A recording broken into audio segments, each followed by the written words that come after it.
Please all stand.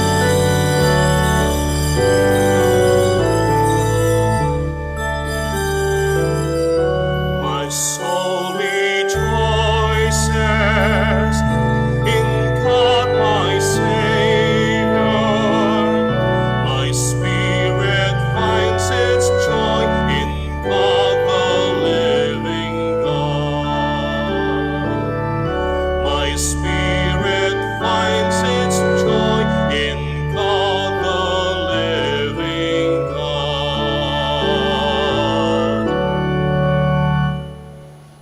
In the name of the Father, and of the Son, and of the Holy Spirit. Amen.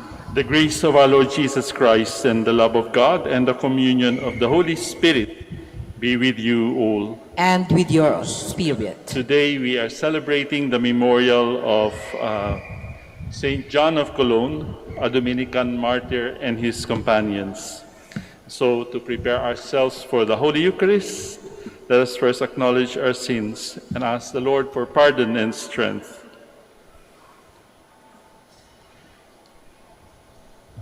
You were sent to heal the contrite of heart. Lord, have mercy. Lord, have mercy. You came to call sinners. Christ, have mercy. Christ, have mercy. You are seated at the right hand of the Father to intercede for us. Lord, have mercy. Lord, have mercy.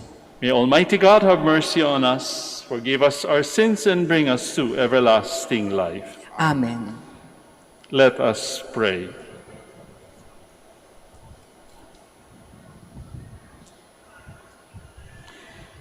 Loving God, your holy martyrs, John and his companions, have shown us a wondrous example of faith and fortitude. By their witness and example, may we stand fast against the assault of the world and persevere in confessing the true faith. We ask this through our Lord Jesus Christ, your Son, who lives and reigns with you and the Holy Spirit, God, forever and ever. Amen. Please be seated.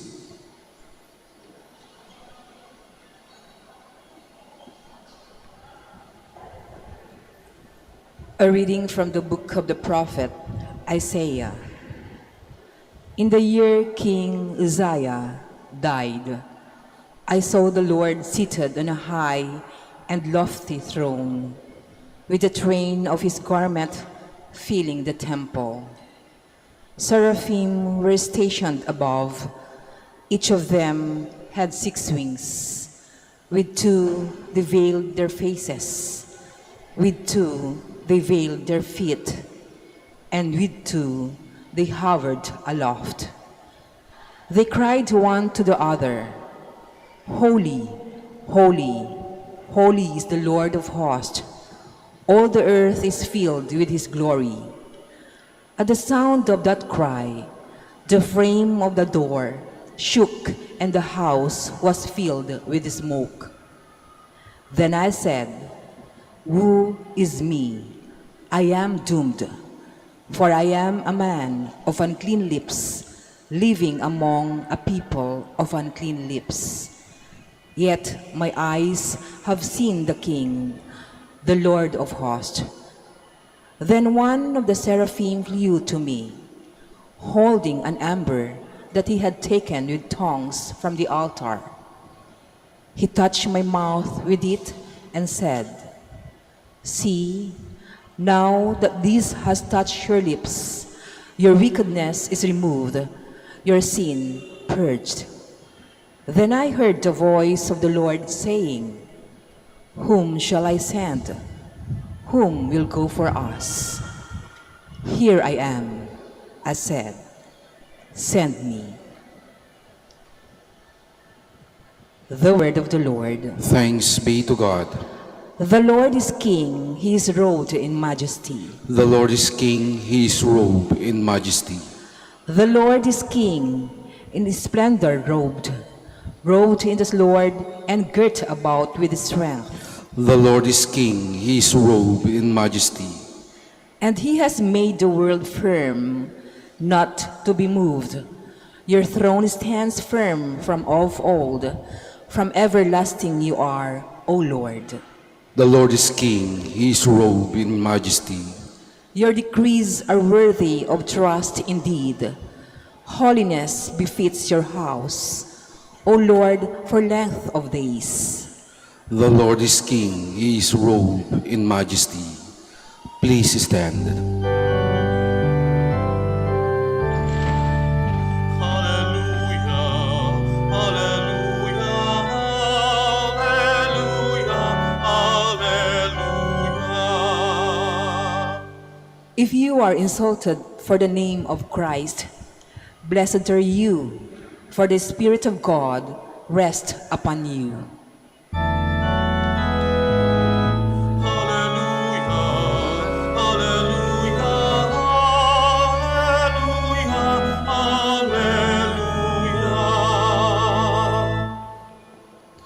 The Lord be with you. And with your spirit. A reading from the Holy Gospel according to Matthew. Glory to you, O Lord.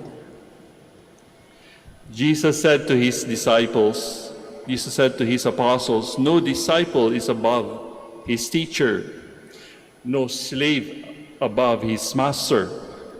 It is enough for the disciple that he become like his teacher, for the slave that he become like his master. If they have called the master of the house Beelzebul, how much more those of his household? Therefore, do not be afraid of them. Nothing is concealed that will not be revealed, nor secret that will not be known. What I say to you in the darkness, speak in the light. What you hear whispered, proclaim on the housetops. And do not be afraid of those who kill the body, but cannot kill the soul. Rather, be afraid of the one who can destroy both soul and body in Gehenna. Are not 2 sparrows sold for a small coin? Yet not one of them falls to the ground without your Father's knowledge. Even all the hairs of your head are counted. So do not be afraid. You are worth more than many sparrows. Everyone who acknowledges me before others, I will acknowledge before my heavenly Father. But whoever denies me before others, I will deny before my heavenly Father. Dear friends, fellow pilgrims, brothers and sisters, the Gospel of the Lord. Praise to you, Lord Jesus Christ. Please be seated. Magandang tanghali, magandang umaga po sa inyong lahat na narito sa Minor Basilica of Our Lady of the Rosary of Manaoag. Welcome sa mga kung saan panggaling na malayong lugar sapagkat weekend ngayon kaya meron kayong panahon. I wonder kung ano kaya ang dahilan kung bakit kayo ay nagpunta at nagpipilgrimage nang paulit-ulit, hindi lamang minsan. Alam niyo, meron pa rin mga first-timers. Malalaman namin yan kapag nagtatanong sila kung nasaan ang CR. So, in other words, meron pa rin first-timers na nagpupunta dito at nagpipilgrimage. Maaring sila ay driven by curiosity. Ano nga bang meron dito sa Manaoag? Diba? Mahirap ang buhay, lalong-lalo na ngayon. Makikita natin, sabi nila sa periodiko, ang atin daw piso ay nagkakahalaga na lamang ng 87 centavos. So ganun na lang ang value ng ating pera. May gera sa Ukraine, may gera sa Africa. We also don't have 100% peace in our own country. Kahit dyan sa West Philippine Sea o South China Sea, nagbabanta pa rin ang gulo. At nabalitaan rin natin ang assassination na nangyari sa dating Prime Minister ng Hapon, ng Japan. So nakakabahala, di po ba? Kahit nga tayo ay positive thinkers, hindi maaalis sa ating mga sariling psyche ang mag-alala. Dito sa ating binasang Ebanghelyo, 3 beses sinasabi ng Panginoon, huwag kayong matakot. Do not be afraid. Ano nga ba yung ating kinakatakutan? The future. Sapagkat as human beings, gusto natin may konting control. Di po ba? Gusto natin we're always in control. Mahirap kasi kapag walang control, hindi mo talaga alam kung anong mangyayari. Lalo na kung ikaw ay isang pamilyadong tao, nanay ka o tatay ka. You want some kind of control when it comes to running your household or your finances, di ba? Hindi pwedeng yung basta na lang ipapasa, isang tabi mo na lang at i-ignore mo kung ano yung dapat. May konting nakasuksok, in other words. It gives you some kind of confidence in facing the future and the uncertainties of the future. So hindi natin pwedeng tanggalin, correct ang Panginoon. Do not be afraid. Palagay ko naman lahat tayo dito ay merong pananampalataya at naniniwala. Ayan na nga ang isang, actually for us it's no longer a secret. Sapagkat naniniwala tayo that there is a power, God, who is more powerful than any powers in this world. At yung God na yan ay nagmamahal sa atin. Pero kapag hindi ka naniniwala sa isang makapangyarihang Diyos, anong klaseng buhay kaya yun? You might say, Father, meron bang ganung tao? Meron. Diba? Parang ang kanilang Diyos ay yung kanilang success, yung kanilang kayamanan, yung kanilang kapangyarihan. Kaya mahirap kapag wala kang pananampalataya, wala kang pinapaniwalaang being who is more powerful than you.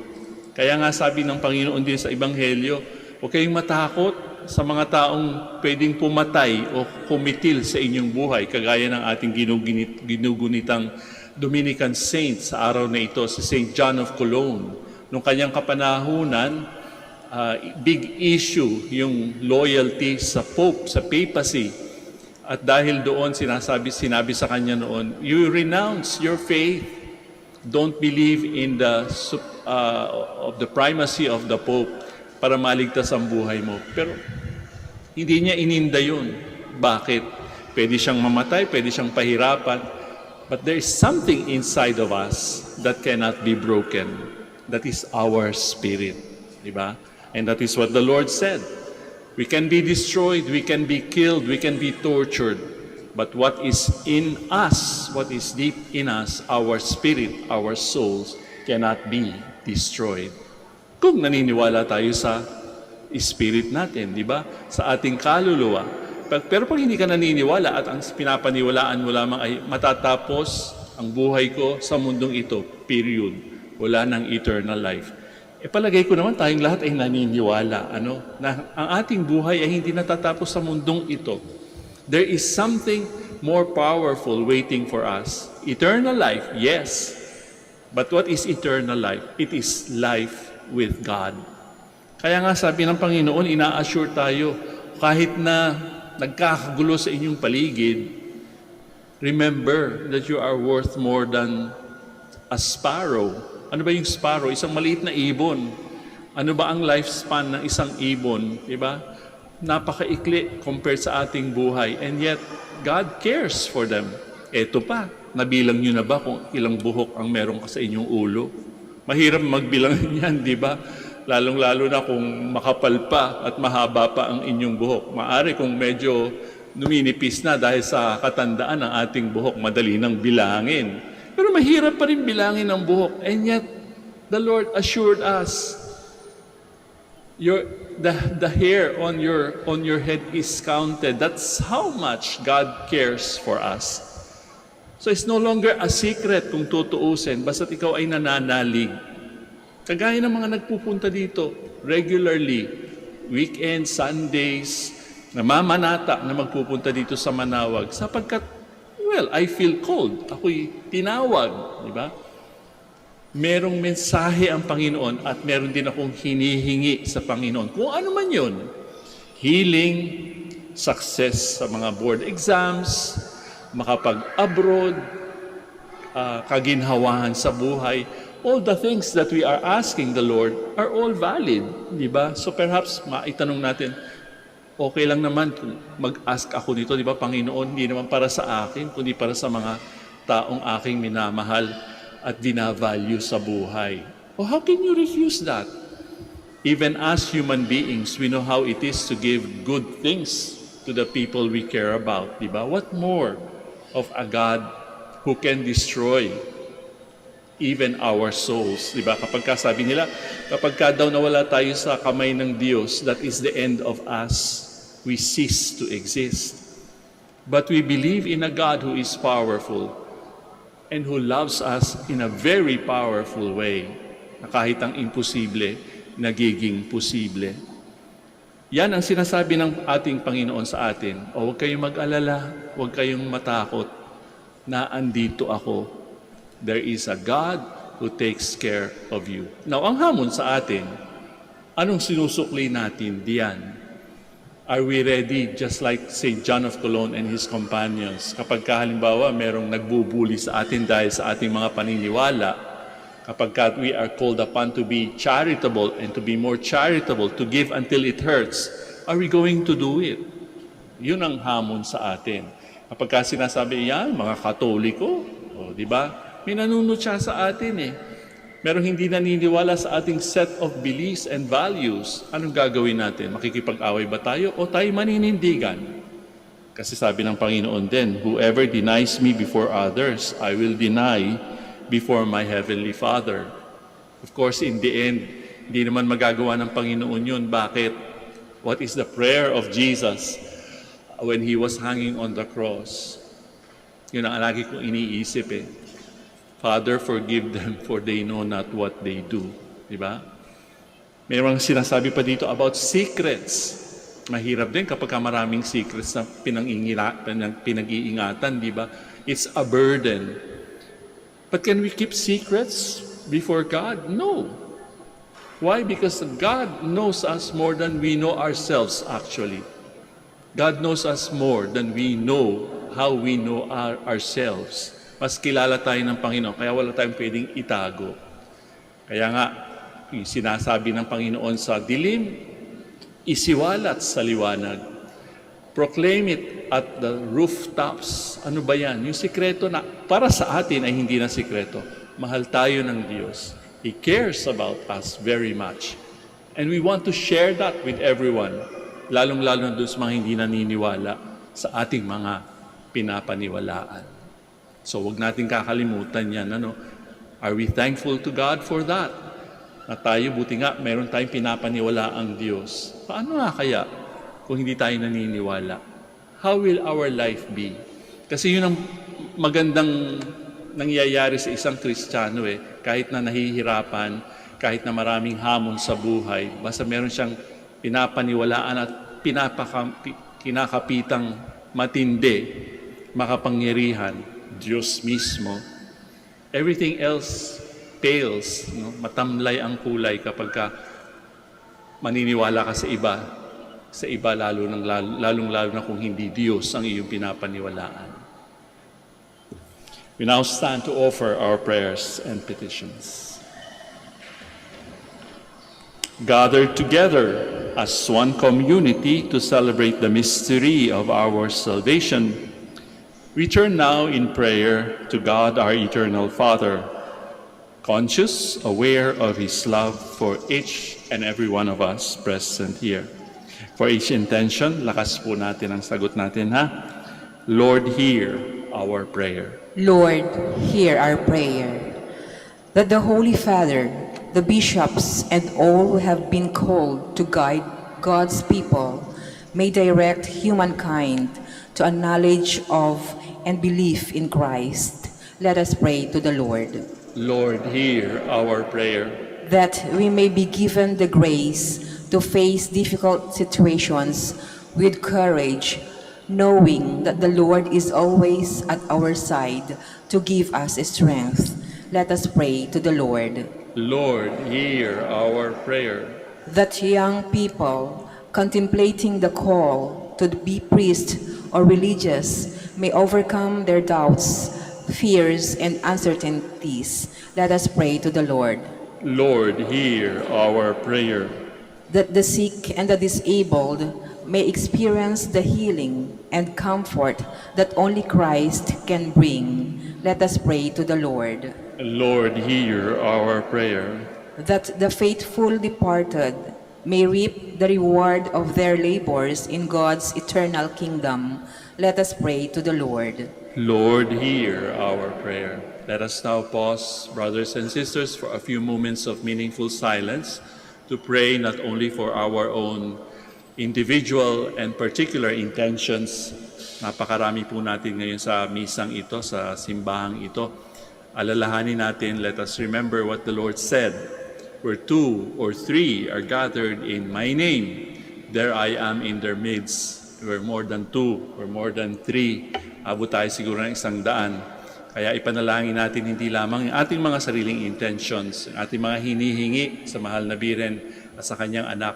Pagdasal din at panalangin natin ang mga taong kagaya natin ay umaasang mabibigyan ng kasagutan ang kanilang mga panalangin. Lord, hear our prayer. Lord, hear our prayer. Heavenly Father, we commit our cause to you. Give us the strength to follow you even in our trials and difficulties. We ask this through the same Christ, our Lord. Amen. Please be seated.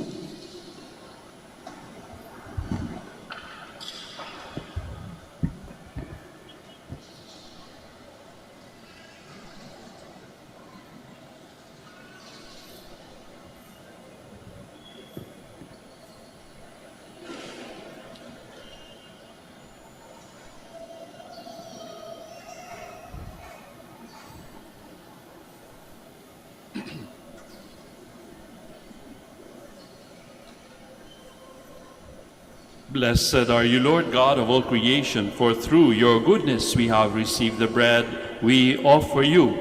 Fruit of the earth and work of human hands, it will become for us our bread of life. Blessed be God forever.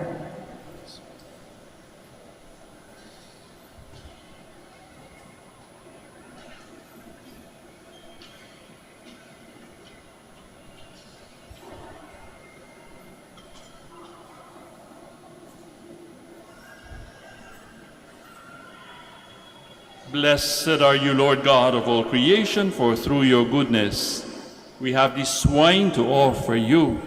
Fruit of the vine and work of human hands, it will become for us our spiritual drink. Blessed be God forever.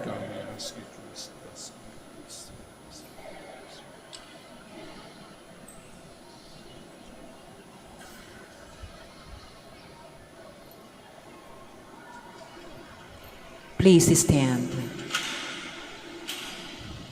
Let us pray, dear friends, that my sacrifice and yours may be acceptable to God, our Almighty Father. May the Lord accept the sacrifice at your hands for the praise and glory of his name, for our good and the good of all his holy church.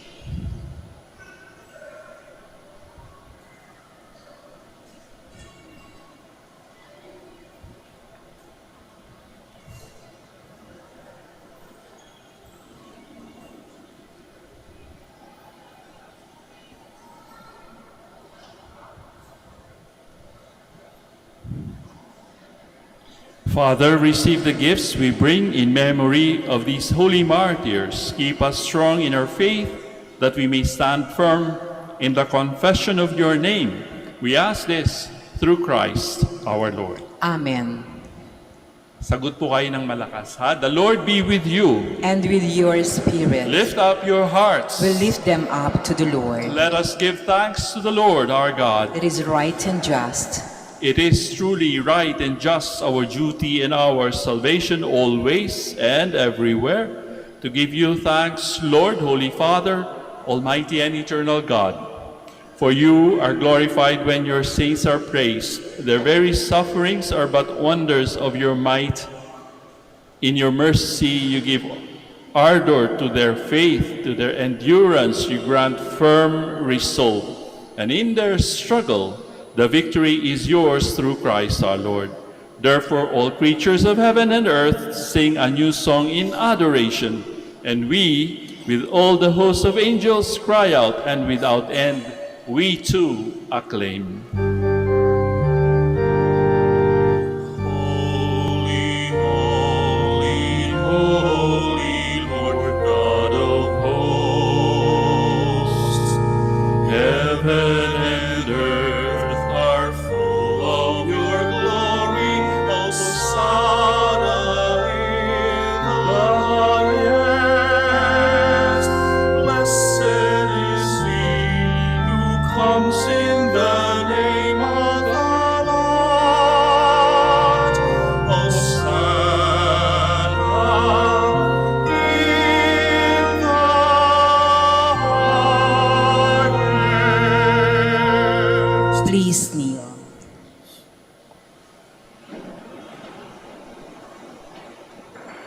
You are indeed holy, O Lord, the fount of all holiness. Make holy, therefore, these gifts, we pray, by sending down your Spirit upon them like the dewfall, so that they may become for us the body and blood of our Lord Jesus Christ. At the time he was betrayed and entered willingly into his passion, he took bread, and giving thanks, broke it, gave it to his disciples, saying, "Take this, all of you, and eat of it. For this is my body, which will be given up for you."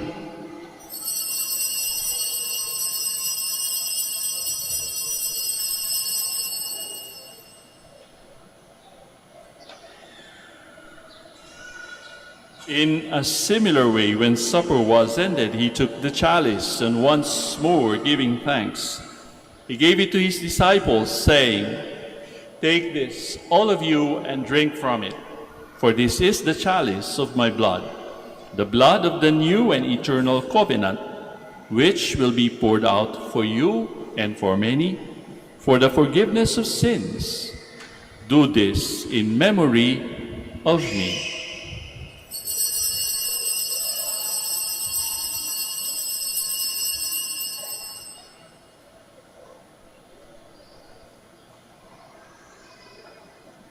The mystery of faith.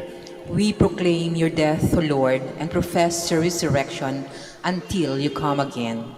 Therefore, as we celebrate the memorial of his death and resurrection, we offer you, Lord, the bread of life and the chalice of salvation, giving thanks that you have held us worthy to be in your presence and minister to you.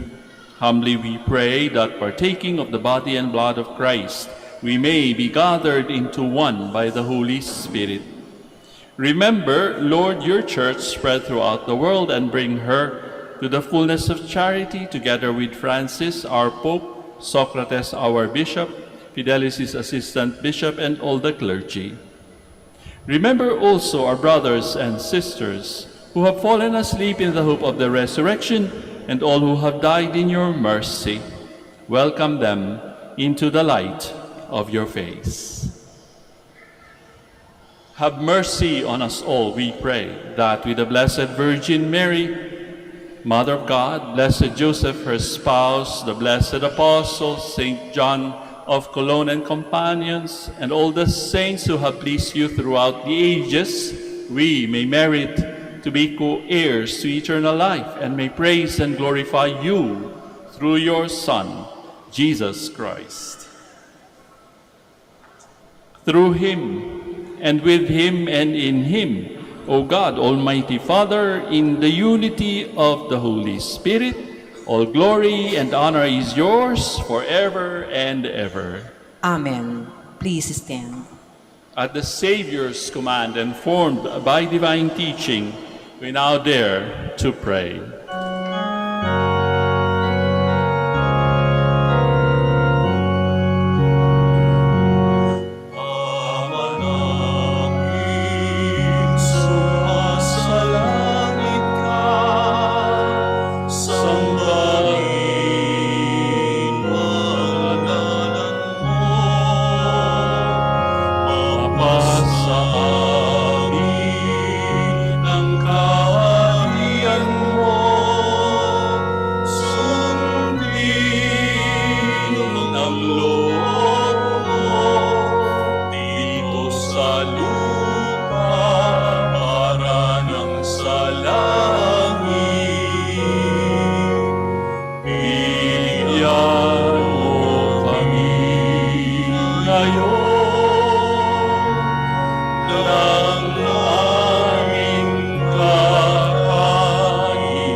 Pagpapatawad namin sa nagkakasala sa amin, at huwag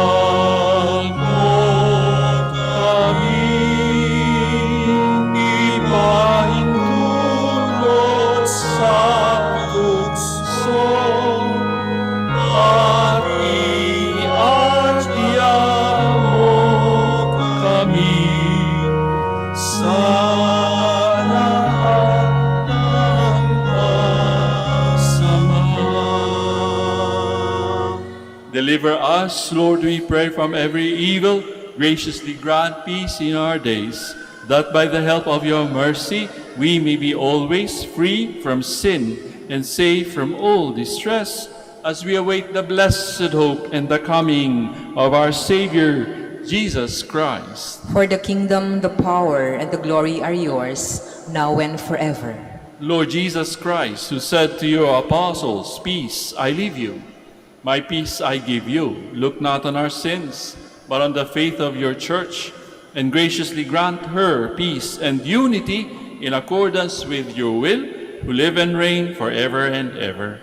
Amen. The peace of the Lord be with you always. And with your spirit. Let us now offer to each other Christ's sign of peace. Sa inyo pong lahat, peace be with you.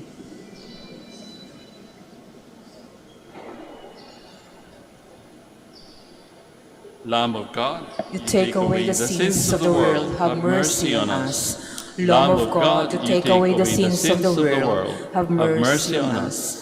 Lamb of God, you take away the sins of the world, grant us peace. Please kneel.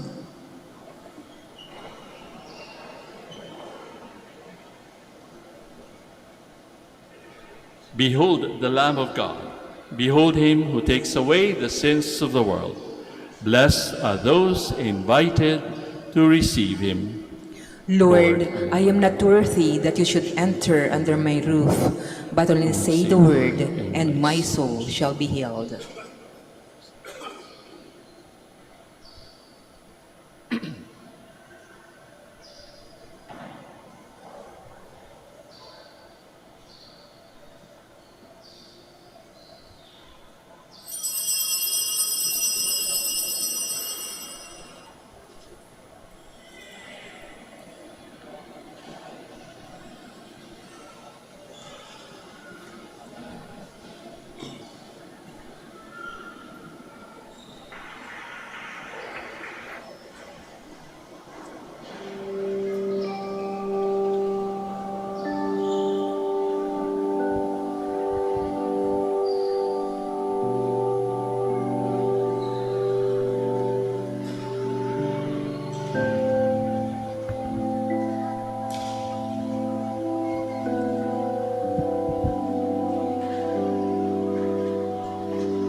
Kindly all stand. Let us pray. Lord, the death of your martyrs, St. John of Cologne and companion, reflects the mystery of your Son's cross. Through this Eucharist, may we be faithful witnesses to the power of the cross. We ask this through Christ, our Lord. Amen. So once again, dear friends, fellow pilgrims, thank you very much for taking the time and the effort to come to the Minor Basilica of Our Lady of Manaoag. Maraming salamat po sa inyong pakikiisa sa amin at sana ay patuloy niyo rin kami ipagdasal at ipanalangin para sa mga aming ginagawang apostolate at ministry in this part of the country. At makakaasa kayo na ang inyong mga intentions at ang inyong mga hinihiling at ipinapanalangin sa Panginoon ay amin din kasali sa aming mga panalangin. The Lord be with you. And with your spirit. At katulad ng pagbati ko sa inyo ng The Lord be with you, maaari po ibahagi nyo rin sa inyong mga katabi ang ganyang greeting bago tayo magkahiwa-hiwalay. Pakisabi rin sa kanila ang The Lord be with you.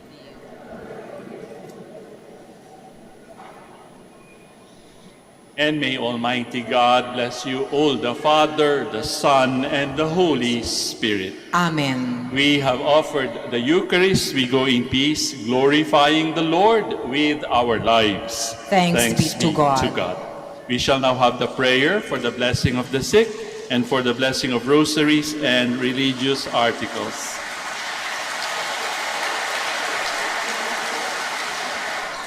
God, our Almighty Father, by your blessing you give us strength and support in our frailty. Turn with kindness toward our sick brothers and sisters, free them from all illness, and restore them to good health. Through the intercession of Our Lady of the Rosary of Manaoag, so that in the sure knowledge of your goodness, they will gratefully bless your holy name. We ask this through Christ our Lord. Amen. Amen.